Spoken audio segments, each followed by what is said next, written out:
My appendix bursts, my parents, my brother, and even my fiancé are all too busy celebrating my sister's birthday. I'm outside the operating room, frantically calling every family member I can think of to sign the consent form, but every call is either ignored or hung up on. After hanging up on me, my fiancé, Joel Graham, texts back. Sophie, stop being dramatic. It's Yvette's 18th birthday today. Whatever it is can wait until after the party. I quietly set my phone down and sign the consent form myself. It's the 99th time they've chosen Yvette Norton, my sister, over me. This time, I choose not to care. I'll stop letting their favoritism hurt me. Instead, I'll do everything they ask of me without complaint. They'll all think I finally learned to be obedient, and they'll never realize that I'm preparing to leave them for good. I stayed in the hospital for 3 days, and for those 3 days, my phone stayed silent. I didn't receive a single call from my family. I didn't call anyone either. I didn't scroll through their Instagram feeds like I used to, trying to keep up with every little update in their lives. Instead, I just quietly rested in my hospital bed and dragged my weak body around for checkups and payments. Even on the day I was discharged, I didn't tell a soul.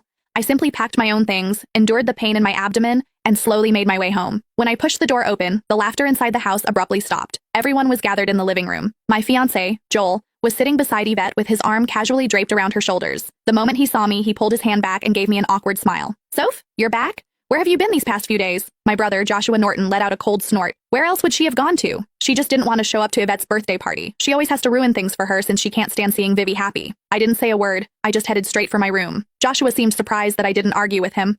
Normally, whenever he accused me of being selfish, I would break down in tears and desperately defend myself. But this time, I'd kept quiet. My mom rushed over to me with a glass of juice. Sophia, we were so busy with Vivi's birthday the other day that we missed your calls. Don't be mad at us, okay? She placed a glass of mango juice in my hand. Although my heart had long since stopped expecting anything, it still ached faintly. I was allergic to mangoes, but Yvette loved them. There was always mango-flavored food and drinks in the house because of that.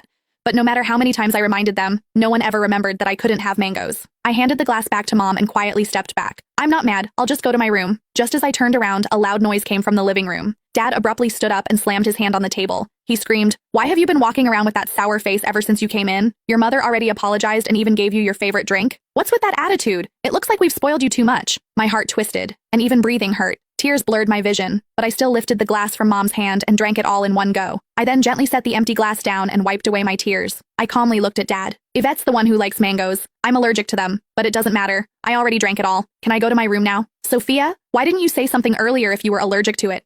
Who told you to drink it? You're so stubborn. Mom panicked and quickly patted my back. Dad looked embarrassed, but he still harshly replied, "You could have just explained yourself. You've always had that unlikable attitude. You're nothing like Vivi. She knows how to communicate." Yvette's voice drifted over from the couch. "Dad, don't say that about Sophia. You'll make her sad." She sounded gentle, but the smugness in her eyes was impossible to hide. Yvette had always used my dullness to highlight her perfection. No matter what it was, she loved comparing herself to me. She would only be satisfied when she got to trample me.